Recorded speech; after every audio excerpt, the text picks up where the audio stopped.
త్రిష వ్యాఖ్యల వివాదంతో DMK MLA ఉదయనిధిని పోలీసులు arrest చేశారు. తమిళనాడులో ఉదయనిధి వ్యాఖ్యలపై రాజకీయ దుమారం రేపింది. కావేరీ ఆందోళన సభలో త్రిష పేరుతో ఉదయనిధి వివాదాస్పద వ్యాఖ్యలు చేశారని టీవీకే నేతలు ఆరోపిస్తున్నారు. సభలో భాగంగా కావేరీ నీళ్లు చేరాల్సిన చోటుకే చేరుతున్నాయని ఉదయనిధి మాట్లాడారు. దీనిపై టీవీకే నేతలు ఆందోళన చేపట్టారు. తీవ్ర ఉద్రిక్తతల నేపథ్యంలో పోలీసులు ఉదయనిధి స్టాలిన్ను అరెస్ట్ చేసి తంజావూరుకు తరలించారు. ఇదే విషయానికి సంబంధించి మరింత సమాచారం మా ప్రతినిధి కార్తీక్ లైవ్ లో అందిస్తారు. కార్తీక్.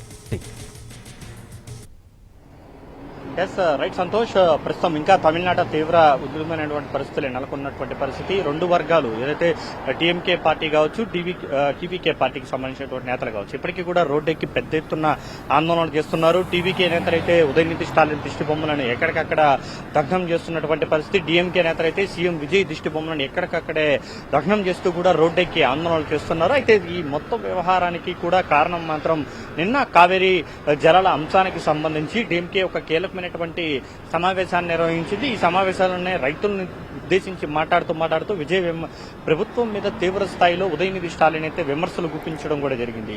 ఈ ప్రభుత్వం కేవలం రీల్స్ చేసుకోవడానికి తప్ప ఇంక దేనికి పనికిరాదంటూ కూడా తీవ్ర స్థాయిలో మాట్లాడుతున్నటువంటి క్రమంలోనే అక్కడే ఉన్నటువంటి కొద్దిమంది కార్యకర్తలు త్రిష పేరును పదే ప్రస్తావించారు. దీని కారణంగా ఆయన పరోక్షంగా కూడా నేను మాట్లాడేది కావేరీ నీళ్ల గురించి, ఇంకేం నీళ్ల గురించి కాదంటూ కూడా ఆయన కాస్త వ్యంగ్యంగా ఒక రెండు అర్థాలు వచ్చేలాగా మాట్లాడినటువంటి పరిస్థితి. ఈ డబుల్ మీనింగ్ డైలాగ్ సంబంధించి, ఈ మాటలకు సంబంధించి ప్రస్తుతం మొత్తం టీవీకే ప్రభుత్వం కావచ్చు, టీవీకే నేతలు కావచ్చు తీవ్ర ఆగ్రహాన్ని వ్యక్తం చేస్తున్నారు. ఇప్పటికే ప్రభుత్వానికి సంబంధించి పూర్తి స్థాయిలో ఎవరైతే తంజావూరులో ఫిర్యాదు చేసినటువంటి నేత ఎవరైతే ఉన్నారో ఆ నేత ఇచ్చినటువంటి ఫిర్యాదు ఆధారంగా 9 సెక్షన్ల ప్రకారం కూడా ఉదయనిధి స్టాలిన్ మీద కేసు అనేది నమోదు చేశారు. ప్రస్తుతం అరెస్ట్ చేసినటువంటి ఉదయనిధి స్టాలిన్ ని విలుపురం మీదుగా కూడా నేరుగా తీసుకెళ్తున్నటువంటి పరిస్థితి. సో ఇలాంటి పరిస్థితుల్లో ఖచ్చితంగా వెళ్లేటువంటి దారిలో ప్రతి చోట కూడా ఉదయనిధి స్టాలిన్ వెళ్లేటువంటి వాహనాన్ని అడ్డుకుంటున్నటువంటి పరిస్థితి. ఎక్కడికక్కడే అడ్డుకుంటూ కూడా ఎట్టి పరిస్థితుల్లోనూ తమ నేతను అరెస్ట్ చేసి తీసుకువెళ్లబోయమంటూ కూడా డీఎంకే నేతలు చెబుతుంటే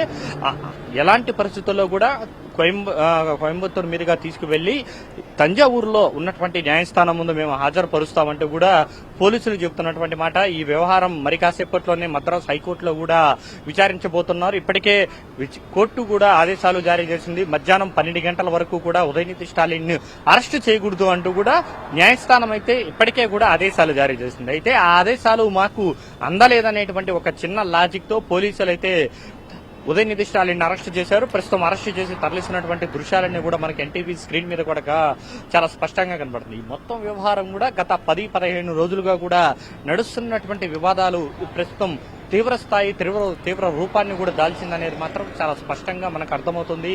తమిళనాడు, కర్ణాటక మధ్య కావేరీ నదీ జలాల వివాదం ఈనాటిది కాదు, ఎన్నో ఏళ్లుగా నడుస్తూనే ఉంది. అయితే ఈసారి వచ్చేగాటికి మరింత దుర్భరమైనటువంటి పరిస్థితి తమిళనాడులో ఉన్నటువంటి చుట్టుపక్కల ప్రాంతాలు ఏదైతే సరిహద్దు ప్రాంతాల్లో ఉన్నటువంటి కావచ్చు, దక్షిణ తమిళనాడులో ఉన్నటువంటి ఆయా జిల్లాలన్నీ కూడా పూర్తిగా అడుగంటిపోయాయి. ఎల్‌నినో ప్రభావంతో ఒక్క వర్షపాతం అనేది కూడా లేనటువంటి పరిస్థితి ఏర్పడింది. దీని కారణంగా కావేరీ నది జలాల మీదే కూడా అక్కడ ఉన్నటువంటి డెల్టా ప్రాంత రైతులందరూ కూడా ఆధారపడాల్సినటువంటి పరిస్థితి ఏర్పడింది. దీని మీదే ప్రధాన అంశంగా కూడా గత 15 రోజులుగా కూడా డీఎంకే పెద్ద ఎత్తున ఆందోళనలు చేస్తుంది. ఎక్కడికక్కడే పెద్ద ఎత్తున నిరసనలతో పాటు విజయ్కి సంబంధించి విజయ్ ప్రభుత్వాన్ని ఇరుకుని పెట్టేలాగా కూడా వ్యవహరిస్తుంది. అయితే డీఎంకే ఆందోళన స్పందించినటువంటి ప్రభుత్వం కూడా మేము కర్ణాటకకు వెళ్లి మాట్లాడతామన్నటువంటి క్రమంలో అక్కడ డీకే శివకుమార్ ఏకంగా ఇప్పుడున్నటువంటి పరిస్థితుల్లో కర్ణాటకకు రావద్దు అంటూ కూడా ఆయన కూడా ఒక అఖిలపక్ష సమావేశం ఏర్పాటు చేసి మేకుపాటు డ్యామ్ కు మీరు మద్దతు ప్రకటించాలంటూ కూడా ఆయన తిరిగి స్టాలిన్కి ఏదైతే విజయ్కి లేఖ రాసినటువంటి పరిస్థితి. ఇలా రెండు అంశాలు జరుగుతున్నటువంటి క్రమంలోనే నిన్న తంజావూరులో ఉదయనిధి స్టాలిన్ ఒక సమావేశాన్ని ఏర్పాటు చేసి చాలా తీవ్ర స్థాయిలోనే విజయ్ ప్రభుత్వం మీద విమర్శలు ఎక్కుపెట్టారు. కావేరీ నదీ జలాలను తీసుకురాలేనటువంటి ప్రభుత్వం, కనీసం రైతులకు సహాయం చేయలేనటువంటి ప్రభుత్వం ఉంటే ఏంటి పోతే ఏంటి అంటూ కూడా మాట్లాడుతున్నటువంటి క్రమంలోనే నటి త్రిష పేరును కూడా కార్యకర్తలే ప్రస్తావించారు. విజయ్ రాత్రిపూట నిద్రపోతున్నారు అనేటువంటి క్రమంలో ఆ పేరును పదే కార్యకర్తలు ప్రస్తావించేటువంటి క్రమంలో నీళ్లు అనేది మనం అనుకున్నటువంటి నీళ్లు వేరు, ఇంకొక వస్తున్నటువంటి నీళ్లు వేరు, ఆ నీళ్లు ఎక్కడికి వెళ్తున్నాయో తెలుసు అంటే కూడా వివాదాస్పదమైనటువంటి వ్యాఖ్యలు అనేది కూడా చేయడం కూడా జరిగింది. దీంతోనే మొత్తం వ్యవహారం కూడా తీవ్ర అభ్యంతరాలకు లోను చేసేలాగా కూడా మారినటువంటి పరిస్థితి. దీని మీదే టీవీకే నేతలందరూ కూడా ఇప్పటికే ఆయా జిల్లాల్లో పోలీస్ స్టేషన్లో కేసులు కూడా నమోదు చేశారు. తంజావూరులో నమోదైనటువంటి కేసు ఆధారంగా ఈ రోజు ఉదయం అరివాలయంలో ఉన్నటువంటి Udhayanidhi Stalin right, thank you Karthik. ప్రస్తుతం